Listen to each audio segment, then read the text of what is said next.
Bonjour et bienvenue dans Deviens inspirant, le podcast qui te permettra de t'ouvrir à de nouvelles méthodes d'évolution, de réflexion et à une meilleure connaissance de soi. On abordera des sujets autour du développement personnel et spirituel, de la psychologie et des neurosciences.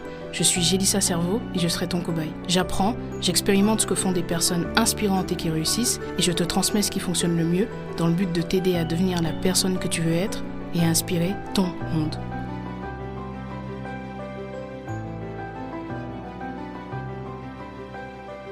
Bienvenue dans ce nouvel épisode du podcast. Aujourd'hui, comme tu l'as vu dans le titre, on va parler de la blessure d'injustice, selon Lise Bourbeau. Encore une fois, si tu les as pas encore écoutés, j'ai également fait un épisode sur la blessure d'abandon, un épisode sur la blessure du rejet et également, plus récemment, un épisode sur la blessure de trahison.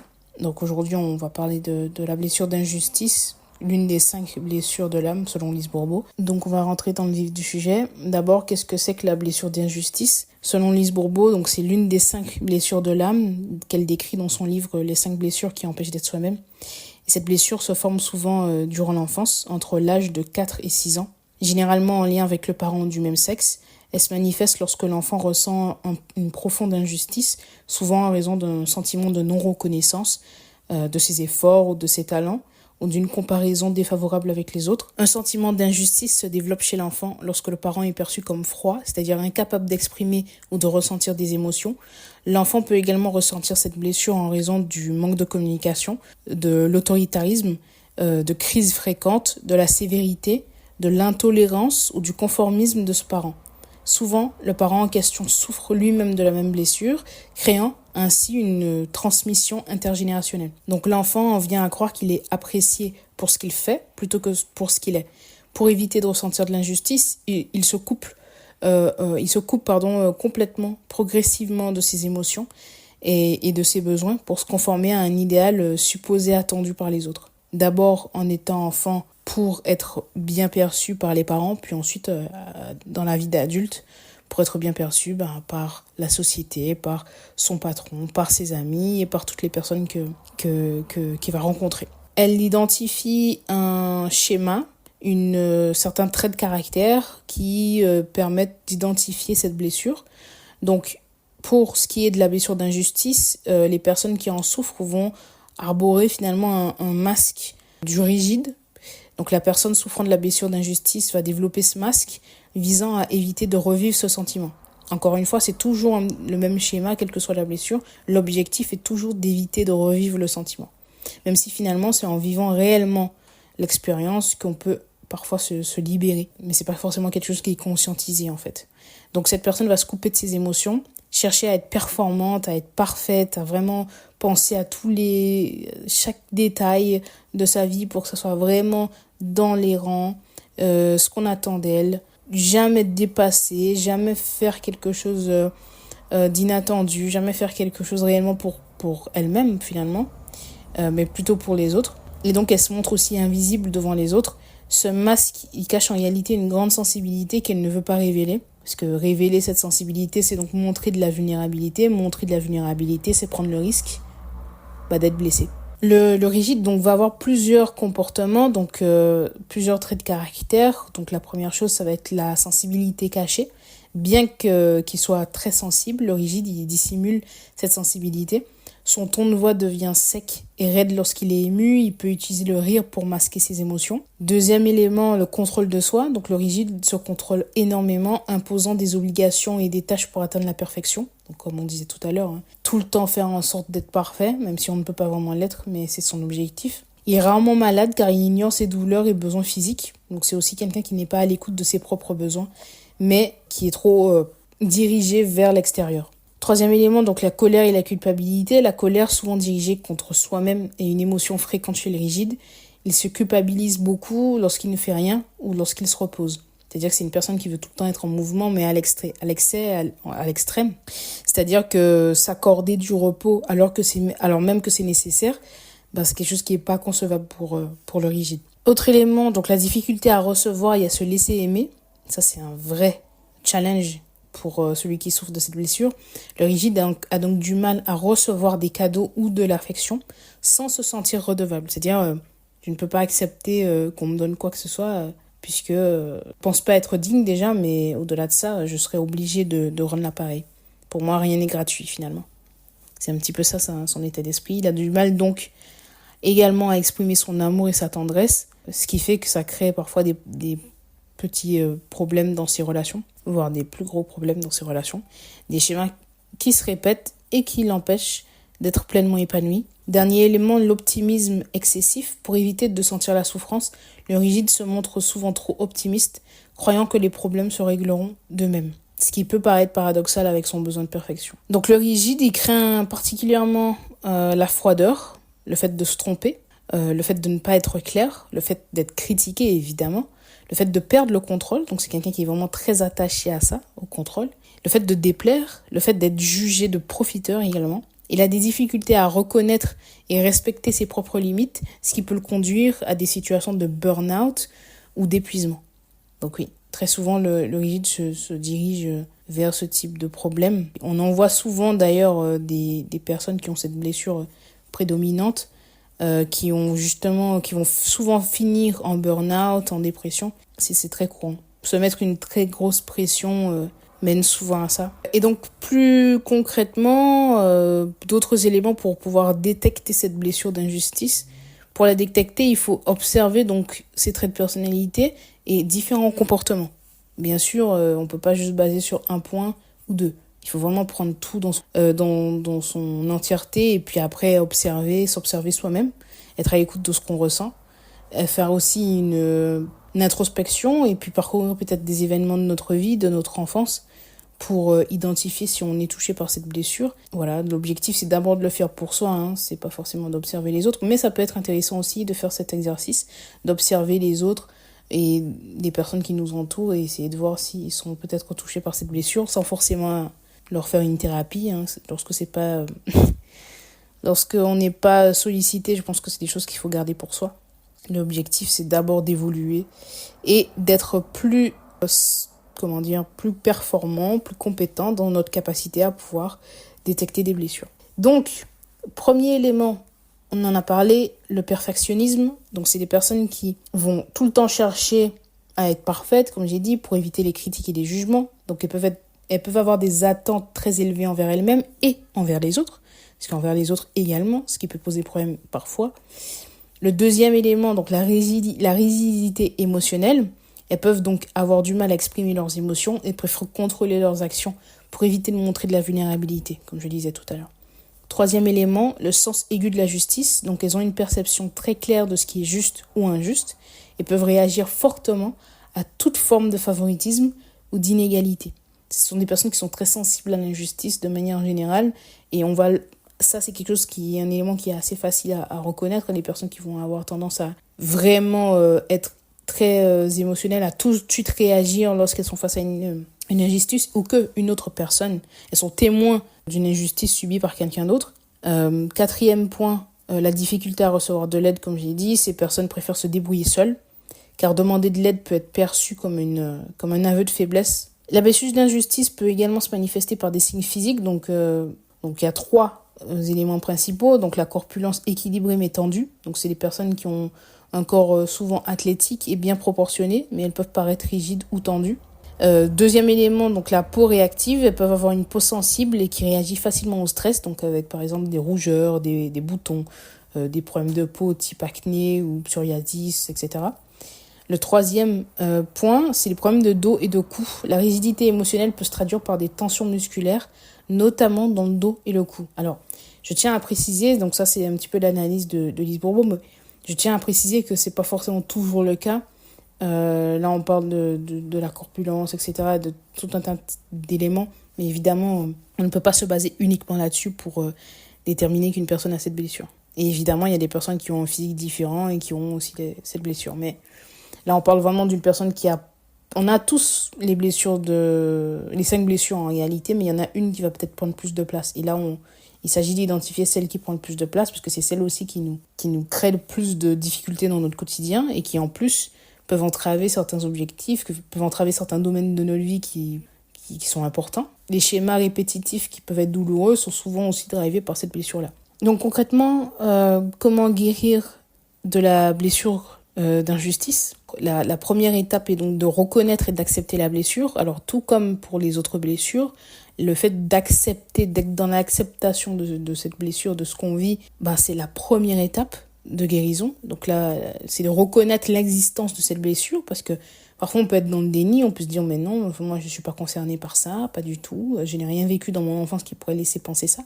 En sachant que, une petite parenthèse, mais souvent les choses qu'on a vécues comme injustes ou comme de l'abandon ou comme du rejet, de l'humiliation, c'est pas forcément ce qui est arrivé, c'est juste notre perception. Tout est une question de perception. Donc si l'enfant qu'on était a perçu une expérience comme étant de l'injustice ou du rejet par exemple, oui, cette blessure elle va se créer. Sachant qu'en plus quand on est enfant, on a encore moins de facilité à comprendre ce qu'on vit. Donc c'est ce qui est important de se rappeler. C'est-à-dire que même si en tant qu'adulte, on n'a pas l'impression d'avoir vécu quelque chose qui est de vraiment injuste, en fait l'enfant qu'on était l'a peut-être perçu comme ça. Et donc ça suffit pour créer cette blessure. Donc ce premier élément d'accepter l'existence de la blessure, d'accepter qu'elle fait partie de nous, ça permet de ne pas lutter contre elle, mais de la comprendre. Et comme je le répète tellement souvent, le fait de lutter contre quelque chose lui fait prendre de la place. Donc si on arrête de lutter contre, on la laisse partir finalement.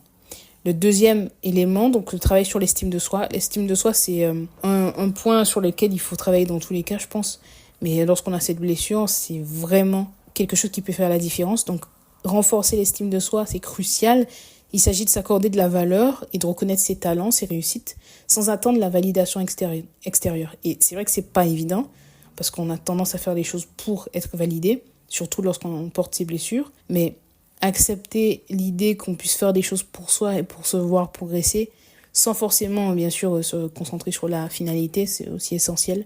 Donc pour ça, il y a différentes manières. On peut aller voir un thérapeute, on peut effectivement faire un travail personnel sur soi, et si ça t'intéresse, j'ai fait des épisodes sur l'estime de soi et la confiance en soi, donc n'hésite pas à aller les écouter. Le troisième élément, donc exprimer ses émotions, donc apprendre à exprimer ses émotions de manière saine et constructive. Ça peut passer par des thérapies, par l'écriture, des activités artistiques, mais c'est très important de pouvoir mettre des mots sur nos mots et pouvoir les exprimer, pouvoir exprimer nos désaccords, pouvoir exprimer nos envies, nos peurs, nos désirs, pouvoir exprimer aussi nos émotions et nos sentiments aux personnes qui nous entourent. Plus on le fait, plus on se libère. Et plus on accepte l'idée de pouvoir se montrer vulnérable, on se libère finalement de cette blessure. Quatrième point, pratiquer l'autocompassion. Donc développer une attitude bienveillante envers soi-même et se permettre d'être imparfait. Ça aide à réduire le perfectionnisme et donc d'accepter ses limites. C'est un travail aussi qui est conséquent, qui demande du temps, qui demande aussi beaucoup d'écoute de soi, de ses ressentis, qui demande de prendre le temps d'être bienveillant envers soi. Et puis, en étant bienveillant envers soi-même, on se libère de cette blessure, mais on se libère aussi de nos attentes. On se libère aussi de nos attentes qu'on peut avoir envers les autres. Parce que lorsqu'on se met beaucoup de pression à soi, on a tendance à le faire aussi aux autres, ce qui n'est pas forcément sain. Et puis, cinquième élément, cultiver la souplesse mentale, donc travailler sur la flexibilité de pensée et apprendre à accepter que tout n'est pas toujours juste et que c'est une part inévitable de la vie. Alors ça, c'est une dure réalité, mais on est tous d'accord pour dire que la vie est faite d'injustice et que on peut pas vraiment lutter contre ça. C'est une réalité qui changera pas. Les injustices, il y en a plein. Et puis même, si on est un petit peu honnête avec soi, on n'est pas forcément ceux qui... On peut se dire qu'on n'est pas la personne qui subit le plus d'injustices et qu'il y en a tellement partout. Et même, les injustices nous permettent, malheureusement, de pouvoir avoir certains avantages. En réalité, notamment si on vit en Occident, on peut se le dire, on a beaucoup d'avantages qui viennent de la souffrance d'autres personnes. Et puis, si on est autant dans l'abondance, dans l'excès, je dirais, c'est aussi parce que il y a eu des événements très très très difficiles et très injustes. Dès qu'on est, on peut le voir à la différence. On peut juste observer qu'il y a des difficultés, on n'est pas tous égaux au niveau de la santé, au niveau physique, au niveau de la famille dans laquelle on est né, puis tout un tas d'autres éléments. La vie est faite d'injustice et l'accepter, je pense que ça nous permet d'être plus serein. Et même si c'est pas évident, ça nous permet d'être plus serein, de pouvoir continuer à vivre, parce qu'en fait, si on est trop concentré sur les difficultés et sur les injustices que les gens subissent, en fait, que d'autres personnes vivent ou qu'on vit nous-mêmes, en fait, on ne vit plus. Donc guérir de la blessure d'injustice, en réalité, ça demande du temps, de la patience et beaucoup, beaucoup, beaucoup de bienveillance envers soi-même. C'est un chemin vers une meilleure compréhension de soi et une vie plus équilibrée. Maintenant, je vais te donner un plan d'action en 5 étapes pour te permettre tout simplement de pouvoir faire un travail sur cette blessure, donc dès aujourd'hui. Évidemment, ça va pas forcément suffire et ça peut être intéressant, comme je l'ai dit tout à l'heure, d'aller voir un thérapeute. Ça peut être intéressant aussi de se faire accompagner par d'autres types de professionnels en fonction de ton état de santé, de ton avancée aussi au niveau de développement personnel, de ce que tu as déjà mis en place. Mais la première étape, donc, c'est de prendre conscience de la blessure. Je le répète, commencer par se poser des questions sur tes réactions. Sur tes réactions face aux situations perçues comme injustes. Et je dis bien perçues parce que, encore une fois, c'est juste une question de perception. Il suffit que tu le perçoives comme ça pour que ça te fasse ressentir des choses difficiles. Note tes émotions. Tu peux prendre, par exemple, une semaine, voire plus, où tu prends un petit carnet et tu notes tes émotions et tes pensées récurrentes. Un exemple de question que tu peux te poser, c'est quand est-ce que je ressens de l'injustice ? Quelles sont les situations qui déclenchent ces sentiments ? Comment réagis-tu émotionnellement et physiquement aussi ? Il faut également accepter que la blessure donc d'injustice fait partie de toi, comme je l'ai dit tout à l'heure. Reconnaître sa présence est la première étape pour les guérir. Deuxième étape, comprendre l'origine de la blessure, donc faire une introspection, donc retour à l'enfance. Réfléchir aux expériences passées, particulièrement dans l'enfance où tu as ressenti de l'injustice. Et note les personnes et les situations impliquées, tout ce dont tu peux te rappeler. C'est pas grave si tu te souviens pas de tout, mais tu peux essayer de te souvenir de ce que tu as pu vivre qui t'a semblé injuste. Un exercice que tu peux faire pour y arriver plus facilement, donc c'est de prendre une feuille et d'écrire une lettre à ton toi enfant et de décrire les moments où tu as ressenti de l'injustice et comment ça t'a affecté. L'idée également, c'est de repérer les schémas répétitifs dans ta vie où l'injustice semble prévaloir. Donc, ça peut t'aider à comprendre comment cette blessure influence tes relations et tes décisions. En prenant en compte ce que tu as noté dans la partie 1 de l'étape 2, en notant les personnes et les situations impliquées, ça te permettra d'avoir une vision plus globale de ce qui génère ce sentiment chez toi. Troisième étape, donc, j'en ai parlé tout à l'heure, de travailler sur l'estime de soi. Alors pour faire ça, tu vas utiliser des affirmations positives pour renforcer ton estime de toi, mais pas que. Alors les affirmations positives, c'est quelque chose dont on parle beaucoup. En réalité, moi je l'avais mis de côté pendant des années, mais en fait, je pense que c'est quelque chose auquel on peut revenir pour faire des choses simples. En réalité, ça fonctionne, les affirmations positives. Ça fonctionne réellement. Mais il faut s'y tenir, il faut le faire, il faut y croire et il faut être impliqué. Par exemple, tu peux te dire des phrases du type « Je mérite d'être traité avec respect ». Avec justice, je mérite l'amour, je mérite l'abondance, j'attire des relations positives. Et puis, le deuxième élément, c'est de célébrer tes réussites, même les plus petites, et de reconnaître que tes efforts et tes succès sont bien là et qu'il y en a, et que ça te permettra donc de développer une estime de toi plus saine. Quatrième étape, apprendre à exprimer ses émotions. Donc tu peux par exemple tenir un journal où tu exprimes tes sentiments de manière régulière. Moi, je l'ai fait pendant 1 an et ça m'a vraiment aidé. Écrire donc peut t'aider à clarifier tes pensées et à te libérer des émotions refoulées. C'est la première étape. Avant même d'essayer d'exprimer les choses aux autres, tu peux commencer par les écrire. Ça sera plus simple pour toi et puis ça te permettra de pouvoir avoir une transition entre le moment où tu prends conscience de ce que tu ressens et le moment où tu délivres l'information. Et donc la communication assertive, donc pratiquer l'expression de tes sentiments de manière claire et respectueuse avec les autres. L'assertivité te permet de défendre tes droits sans être agressive. Par exemple, en disant à une personne, quand tu dis ou quand tu fais cela, je me sens parce que je préférais que Donc voilà. L'idée, c'est de pouvoir exprimer ce qu'on ressent, ce que ça nous fait ressentir et ce que tu aurais aimé de l'autre. Plutôt que d'être dans l'accusation et en disant tu es quelqu'un de mauvais, tu es mauvais, tu fais toujours les choses de travers, tu fais toujours ce qui va pas, tu m'énerves, etc. Voilà. Et puis, 5e étape, cesser d'être injuste envers soi-même. Pour ça, il y a 2 éléments. Le premier, la compassion pour soi. Donc, pratiquer la bienveillance envers soi-même, accepter tes imperfections et se rappeler que tout le monde fait des erreurs. Par exemple, un exercice que tu peux faire, c'est que chaque jour, prendre quelques minutes pour te rappeler de 3 choses positives à ton sujet. C'est vrai que au départ, ça peut être très compliqué, surtout qu'on a du mal à accepter qu'on a pu faire des choses positives dans notre vie. Mais ça peut être tout un tas de choses. T'as pas besoin d'être de grands accomplissements, même des tout petites choses pour lesquelles on est content, on est fier de nous ou on considère qu'on a bien agi. Voilà, donc 3 petites choses positives à ton sujet chaque jour. Si c'est trop difficile, tu peux commencer par 1, mais c'est vrai que c'est bien d'en faire 3. Et puis donc la deuxième partie, donc le pardon, apprendre à pardonner, non seulement aux autres, mais aussi à soi-même. Parce que le pardon ne signifie pas excuser le comportement injuste, mais ça nous permet donc de nous libérer de la colère et du ressentiment pour avancer. L'exercice que tu peux utiliser pour réussir à être dans le pardon, ça va être d'écrire une lettre donc de pardon que tu n'as pas à envoyer à quelqu'un qui t'a fait du tort ou à toi-même. Donc tu prends le temps d'écrire cette lettre avec tout ce que tu ressens, tout ce que tu as subi, tout ce que tu as ressenti et la peine que tu as pu ressentir, la colère aussi. Vraiment, il faut vraiment se lâcher. L'idée, c'est pas de l'envoyer, encore une fois. Donc c'est simplement pour faire le premier pas du pardon. Et encore une fois, je le répète, le pardon ne veut pas dire qu'on accepte, qu'on minimise ou qu'on justifie le mauvais comportement, l'injustice, la méchanceté gratuite ou les mauvaises actions des personnes. Ça veut simplement dire qu'on est dans une démarche de libération émotionnelle.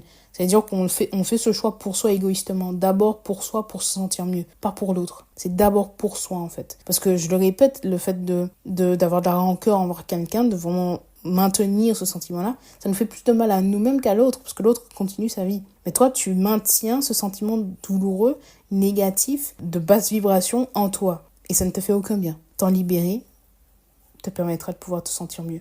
Et puis plus tu pardonnes aux autres, plus tu pardonnes à toi-même, même dans l'autre sens. Plus tu te pardonnes à toi-même, plus tu pardonneras aux autres. Donc c'est une démarche qui peut être vraiment bénéfique pour toi.